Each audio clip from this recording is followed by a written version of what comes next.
I grew up in a strange family. Not necessarily bad, just strange. There were no other boys left in the family. Just us, me, my father, and my grandfather. My mom didn't talk much, and about my older brother Daniel, no one ever spoke again. He died 5 years ago when he turned 18. They told me it was an accident, that he got lost in the woods and fell into a ravine. I was only 13 back then, but I still remember how calm everyone was the day we found out.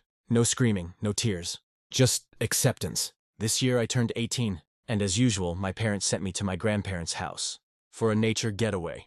Everything was the same, old, quiet, smelling like smoke and damp wood. One evening, I decided to go into the barn behind the orchard. It's always been off limits since I was a kid, but this time, a strange curiosity pushed me toward the rotting wooden door. A rusty padlock kept it shut. Surprisingly, it broke easily under a heavy stone. Inside, it was dark, cold, and smelled like mold and old soil. I walked a few steps in and saw another small door, hidden behind some hay bales. I pulled it open. It creaked loudly, revealing a narrow brick room. Inside was some kind of altar. A circle of salt, strange cult-like symbols on the walls, burnt black candles, animal skulls, and a long robe hanging from a nail. The robe was red on the inside. On the collar, stitched in black, it read, "Fourth Son." On the altar, there was a photo album. Old pictures of my parents and grandparents inside that same room, wearing those robes. Photos dating back to the early 1900s. But they looked exactly the same. I started to shake. I felt chills running through me. It all felt like a nightmare I couldn't wake up from. I searched the symbol online. After a few minutes, everything made sense.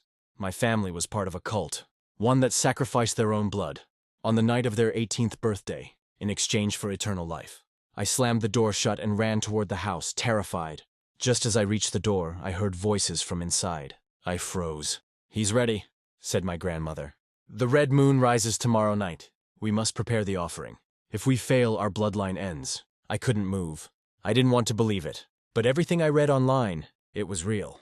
I turned to run, and standing there was my father, holding the broken padlock in his hand.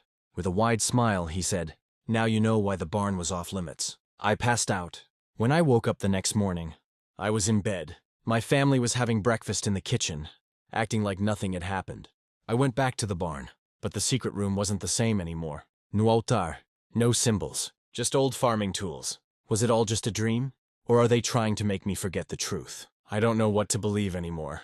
All I know is, tonight is the full moon, and the answer is inevitable. If I don't come back with an update, you'll know what happened. Last seen online 1 year ago.